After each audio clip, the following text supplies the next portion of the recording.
What's going on, guys? It's Lee, and you've guessed it by the name of the video. I've finally arrived at the decision to, unfortunately, sell my Sony A6700. Now, you're probably wondering, like, Lee, you've made so many videos about the A6700 and how great it is. Why in the world would you sell it? Well, there is kind of a thought process behind me kind of ending up to the conclusion where I have decided, yes, I need to actually sell this camera. So I'm kind of just gonna walk you guys through a little bit of a journey and a little bit of a story as to kind of how I ended up here. Hopefully you can kind of appreciate the thought process that I've kind of gone through in order to arrive here, but let's see.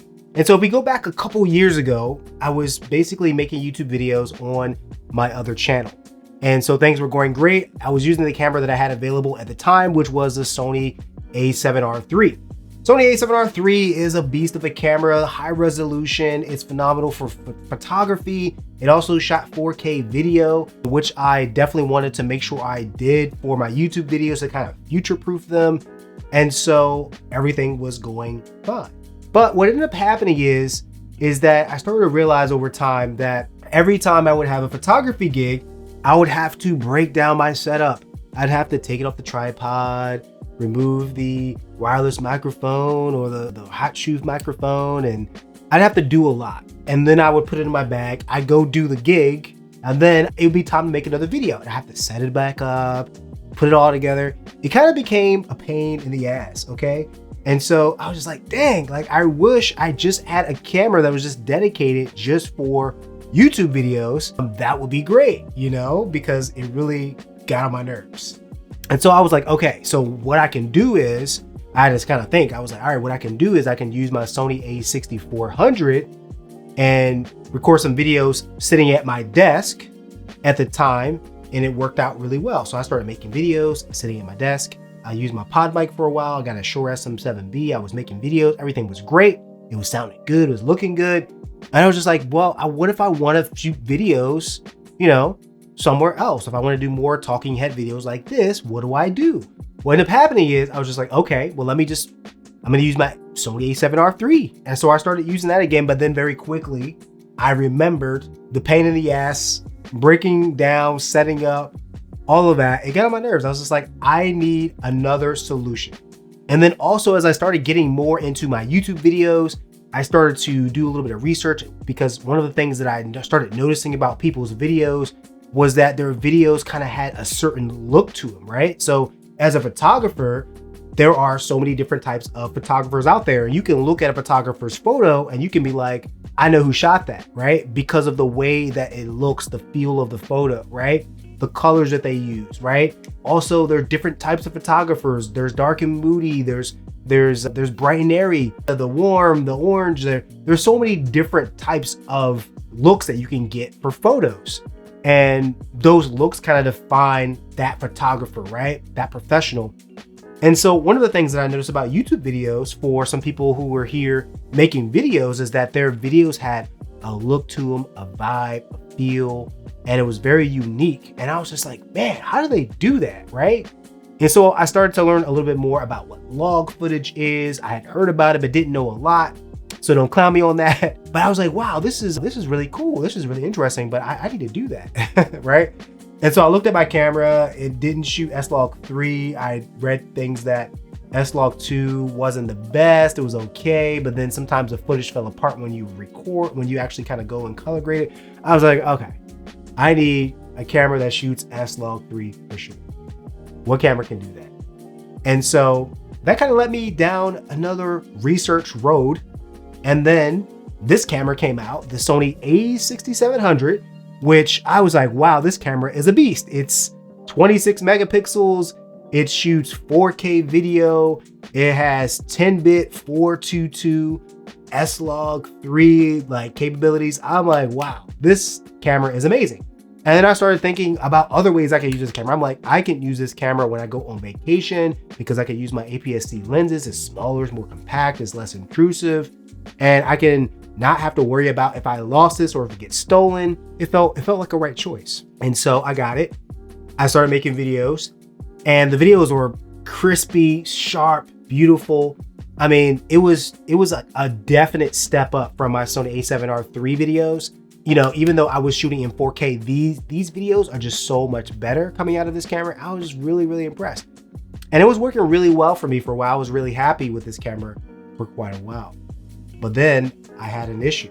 The issue was that I was shooting in S-Log3 because I was getting deeper into this whole video thing and learning how to color grade my videos and get a certain look and feel to my videos and things like that. But then I realized, because I do a lot of videos where I'm talking about gear and I'm using my hands. Sometimes I'll have to do B-roll, right, to capture, you know, video of whatever I'm talking about. But I also knew that having some top-down shots would be phenomenal. And at the time, I didn't have another camera that could do that, you know, because I wanted the S-Log3 footage to match. And then I thought to myself, okay, I could buy the Sony A7 IV, but I was like not ready to do that yet. I was like, I'm not ready. Those cameras are expensive. Let me wait, because the cameras I have now are working great. And I love the high resolution that the Sony A7 III had. So I was like, okay, I'm gonna wait. So what do I do? Well, I started to research a bit more, and then I learned that the Sony A6700 has the same sensor as the FX30. So I'm like, oh, as I'm getting more into video, that might be a good idea. That might be a good idea, because now it's video and that is great. And another thing that has started happening, not a lot, but sometimes, is that I would lose photography clients to other companies or businesses that offered photo and video.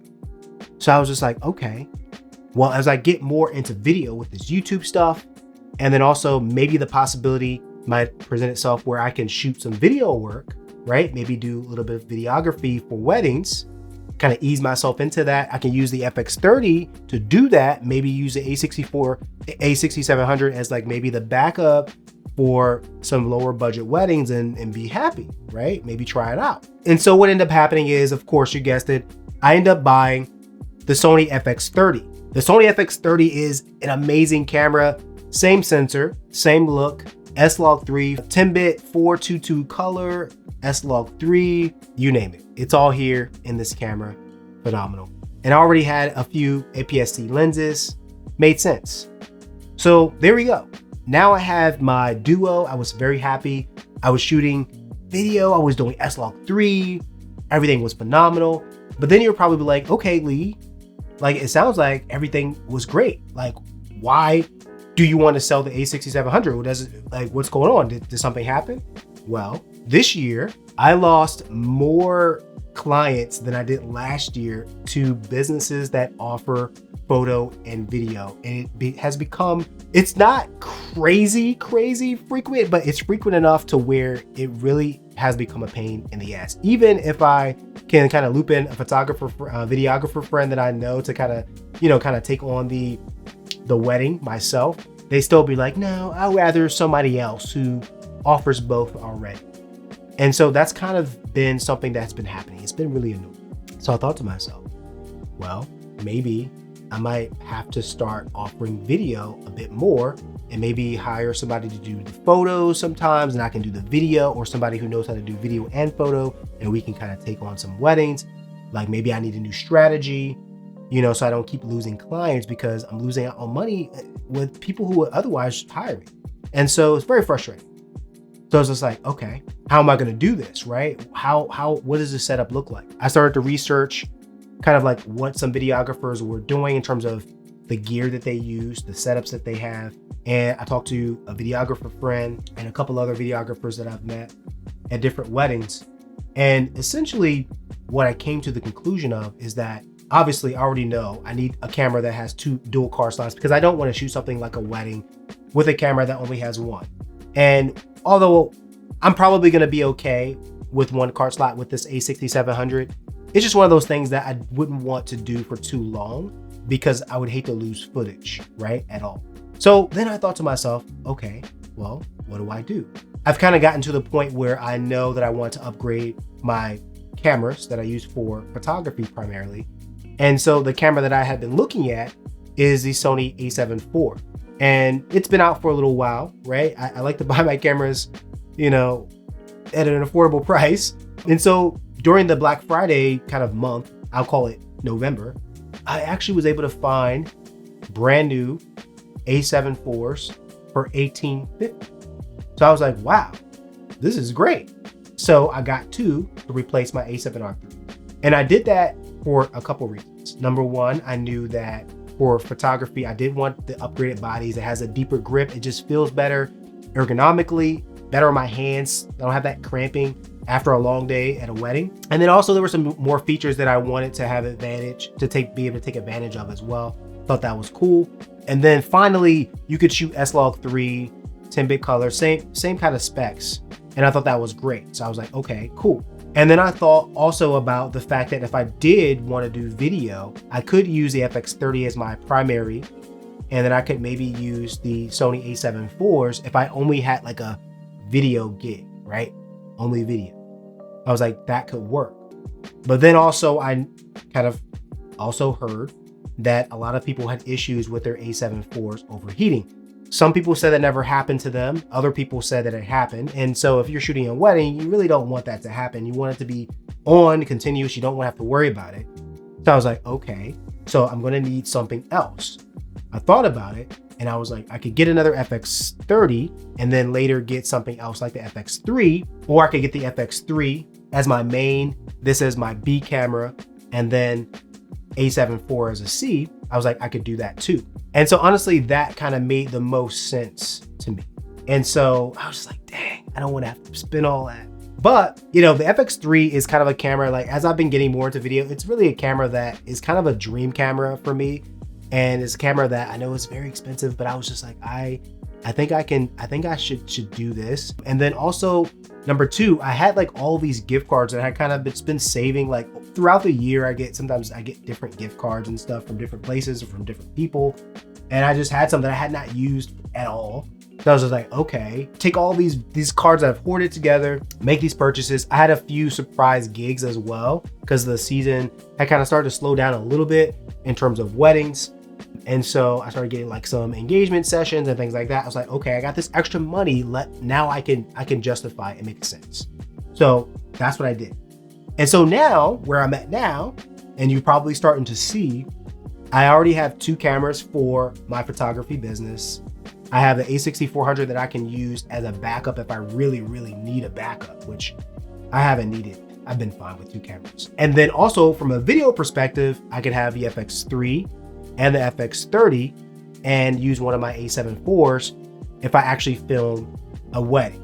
And so that brings me to this camera. I just cannot find a place for the A6700 in this algorithm that I have kind of going for me right now. I just don't see how I could justify it.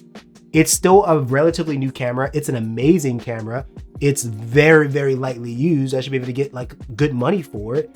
And so I feel like the time is right to sell this camera because it just doesn't fit in to how I'm using it now. And, you know, it's really unfortunate because I really, really like this camera. But, you know, I guess I can look at it like I have the same sensor in the FX30 and kind of go from there and everything's fine. But I really cannot justify having this around anymore. And so I'm gonna have to sell it.